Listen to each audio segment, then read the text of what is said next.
วัสดีค่ะจ๋าและ Travel 101 บางวันเที่ยวบางวันก็ไม่เที่ยว ทริปนี้จ๋าจะพาทุกคนลงใต้ สัมผัสธรรมชาติและความสดชื่นของสายน้ำที่เขาศกจังหวัดสุราษฎร์ธานี ไปทำอาหารจากกระบอกไม้ไผ่ล่องแพกันที่คลองศกบรรยากาศดีมากค่ะ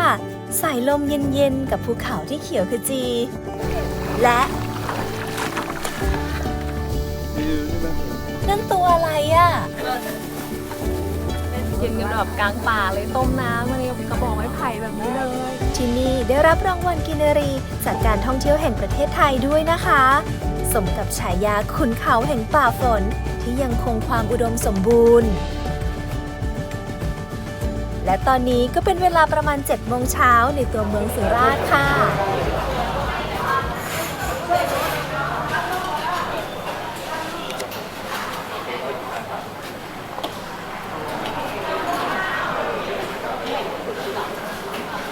มาแล้วติ่มซำของเราโอ้โห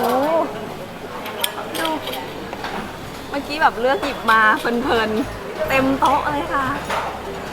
กำลังร้อนๆด้วยอรุณสวัสดิ์ค่ะเช้านี้ที่สุราษฎร์ธานีนะคะเช้านี้ก็เริ่มต้นด้วยการมากินติ่มซำค่ะตอนนี้เราอยู่ที่ร้านติ่มซำ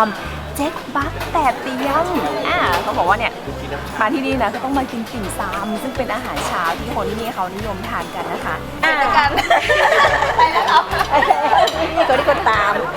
ถุงทองเนี่ยพวกนี้นะทำเองหมดนะจะไม่ใช่ของฟีดแล้วก็ถ้าเป็นห้อยจ้อปูนะเพิ่งได้รีวิวจากไวตามิลจ้ะคือสูตรของที่ร้านเนี่ยจะไม่ผสมแป้งเลยเมื่อกี้นะคะพี่ที่ร้านเขาบอกว่าดูช่อง Travel 101 อยู่ด้วยโอ้โหดีใจเลยเจอพี่ๆน่ารักนะคะมาใต้ก็ยังเจอแล้ว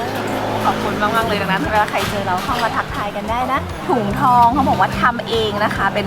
ทำสดๆเลยไม่ได้แบบแช่แข็งอะไรมาอะไรแล้วก็เป็นไข่ตุ๋นน่ากินเลยเขาเห็นว่าเรายังเต็มโต๊ะไม่พอ กินกันต่อ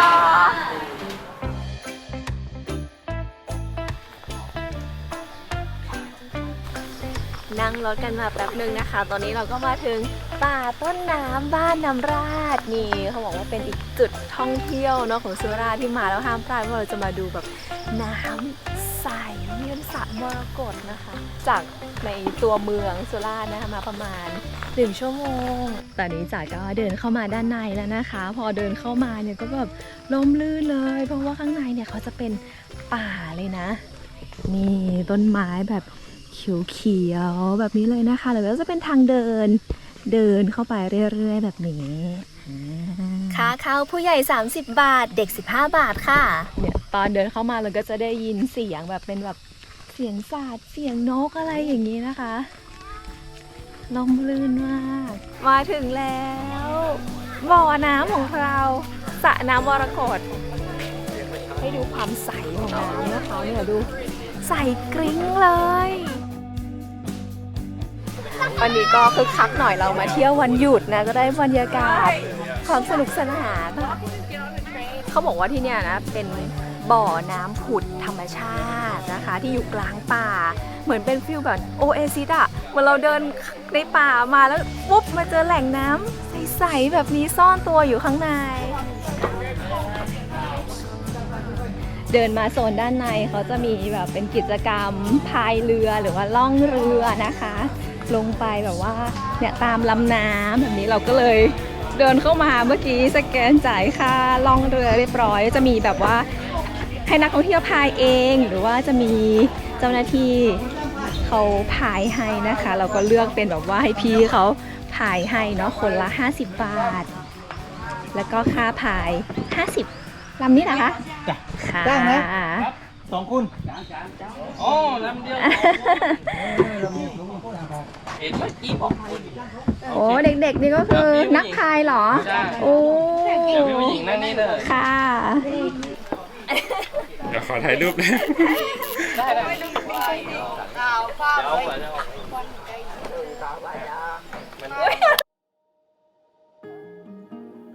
ลำ3 คุณขอเพื่อมานี่จุดลงเรือของเรานะคะ ออกมาอันนี้เราเริ่มออกมาแล้วเหรอ อย่างรวดเร็ว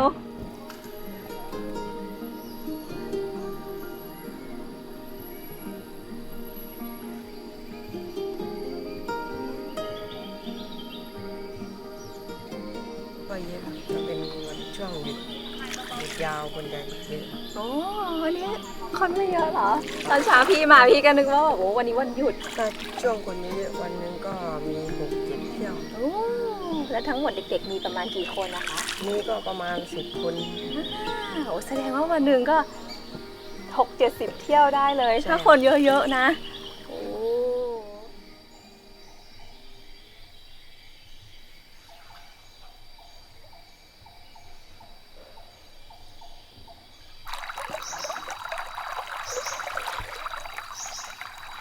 ได้ยินว่าที่นี่เป็นบ่อน้ำผุดใช่ไหม เป็นไม่ใช่อะเป็นตาน้ำออกมา เป็นตาน้ำอย่างตรงเนี้ยตาน้ำอยู่โซนไหนอะคะ ตาน้ำจะอยู่โซนที่เขาเล่นน้ำกันด้านบน ก็คือตรงสระตรงนู้นเลย ก็จะเป็นตาน้ำที่มีน้ำผุด เป็น มา ต้นไม้ที่ล้มแล้วก็ลุกขึ้นไปใหม่เป็น4 ต้น อ๋ออุ้ย Amazing มากเลยดู ต้นไม้ที่ล้มลงไปแล้ว แต่เขาก็เจริญเติบโตขึ้นมาบนต้นเก่าที่ล้มไปแล้วอีก4 ต้น ว้าว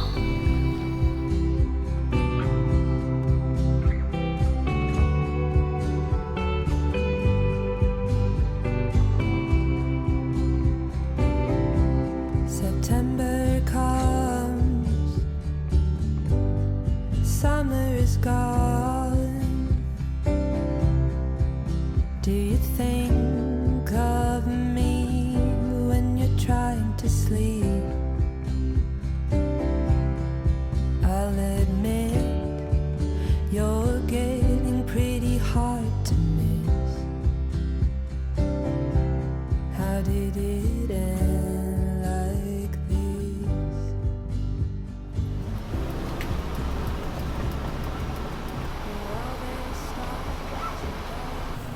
ตอนนี้เรามาถึงลุงฟ้าฟาร์มสเตย์ค่ะ เขาบอกว่าที่เนี่ยเป็นฟาร์มแบบออร์แกนิกนะนี่มีพืชผักอะไรที่เขาปลูกไว้ในฟาร์มนี้ด้วย แล้วเราก็จะไปเก็บผักเนี่ยมาทำอาหารกันโอ้ยดูบรรยากาศก่อนภูเขาสวยๆแบบนี้ไปเข้าไปข้างในกันค่ะ รุ่งฟ้าออร์แกนิกฟาร์มสเตย์เขาศก กิจกรรมท่องเที่ยวเชิงเรียนรู้ เก็บผักจากสวนมาประกอบอาหาร นักท่องเที่ยวส่วนใหญ่ที่มาเที่ยวที่นี่จะเป็นชาวต่างชาติ 99% เลยค่ะ และนี่คือพี่ยูเจ้าของฟาร์มและเชฟของเราในวันนี้ เริ่มจากเก็บใบมะกรูดก่อน อันนี้เป็นมะกรูดบ้านที่เราซื้อตลาดเป็นใบใหญ่ๆคือเป็นมะกรูดพันธุ์มัน อันนี้จะเล็กๆเนอะ มันจะหอมกว่าครับเด็กดมได้เลยครับ มันจะหอมกว่า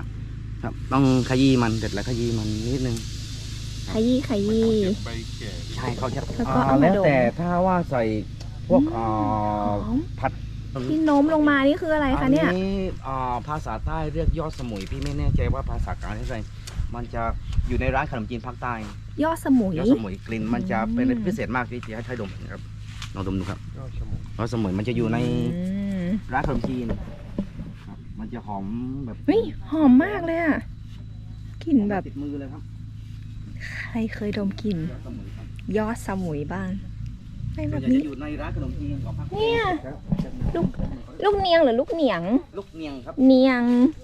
นี่อันนี้ต้น กินดูได้เก็บไป ลูก เดี๋ยว เนียง แบบนี้เลยเพิ่งเคยเห็นต้น อันนี้ได้โอเค ไอ้เอาไปทำอะไร เดี๋ยวไป คะ กินกับแกงครับ โอเค ลองดู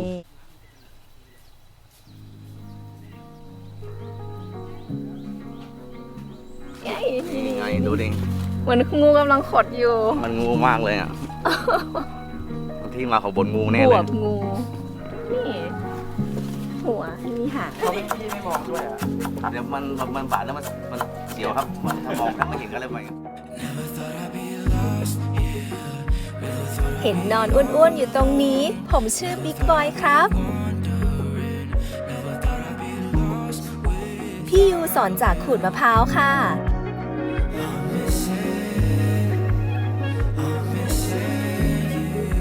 คั้นน้ำกะทิ พวกเราช่วยกันทำอาหารค่ะ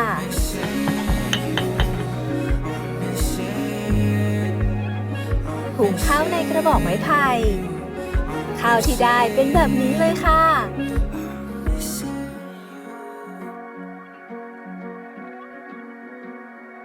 กับข้าวของพวกเราเสร็จแล้วค่ะ กิจกรรมการเรียนรู้การทำอาหารคนละ 1,000 บาท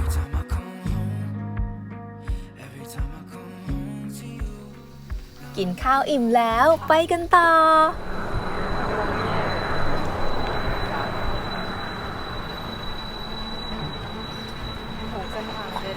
โอ้โหนี่รถตู้คืออ๋อคุณแคทก็คือที่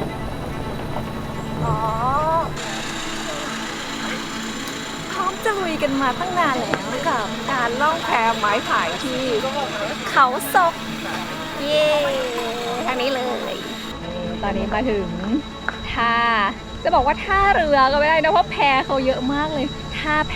นะคะนี่ที่ให้นักท่องเที่ยวมา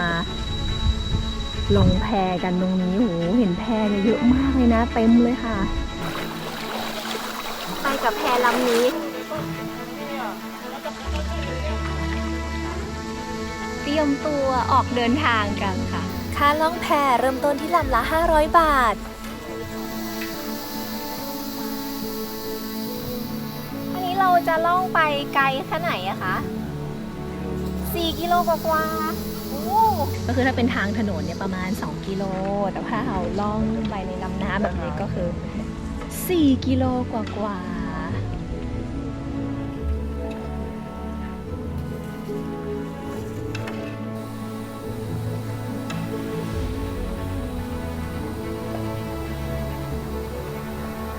อย่างน้ำที่เราล่องกันอยู่นี้ชื่อว่าแม่น้ำอะไรนะคะคลองศกเลยเราล่องกันอยู่เนี่ยคลองศกค่ะ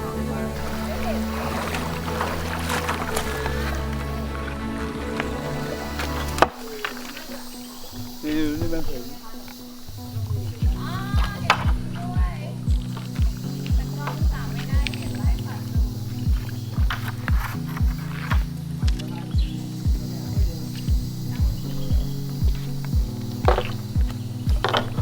พยายามเล็งตั้งนานก็ยังไม่เจอ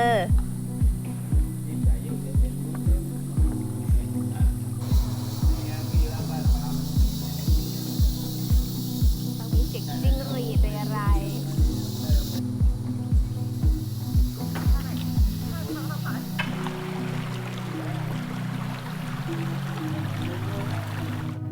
ในระหว่างที่เราล่องแพอยู่นั้นในที่สุดน้องก็ออกมาโชว์ตัวแล้วค่ะเจ้าลิงน้อยออกมากินผลไม้กันเป็นฝูงเลยธรรมชาติที่นี่อุดมสมบูรณ์มากเลยค่ะจุดนี้เห็นเป็นฝูงเลยโอ้โหเพราะไม่ใช่อะไรเป็นต้นผลไม้พี่ไทยจอดแพและพาเรามาแวะพักระหว่างทางค่ะที่เห็นควันขโมงอยู่ตรงนี้กำลังต้มน้ำเดี๋ยวจะทำชากาแฟให้เรากินกันนะคะเพราะว่าล่องเรือมาเมื่อกี้เหนื่อยมากไม่ใช่หมายถึงเรานะคนถอ เดี๋ยวรอน้ำเดือดชาร้อนๆหลังจากล่องแพกินกันแบบกลางป่าเลยต้มน้ำมาในกระบอกไม้ไผ่แบบนี้เลยโอ้โห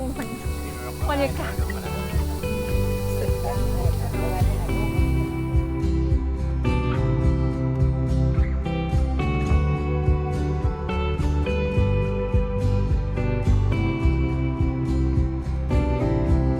September comes, summer is gone. Do you think of me when you're trying to sleep?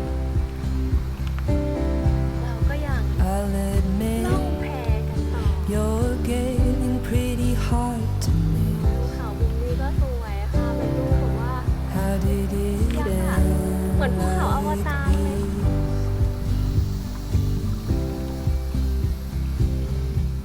But while there's stars above you, I'll be here to love you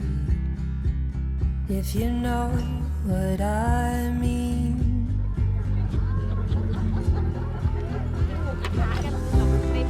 All of our dreams scattered here like fallen leaves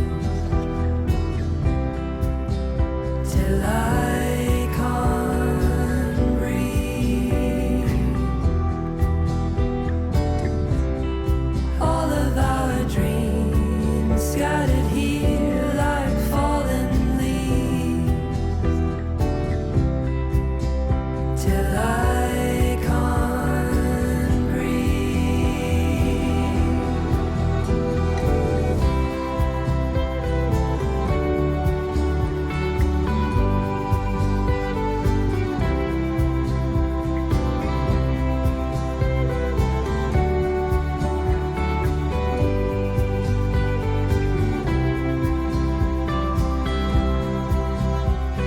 เป็นนกแต่เห่าได้ด้วยเพราะว่าที่นี่เขามีหมาหลายตัวเนาะ เอาไทยชื่อหมาชอบไม่ชอบ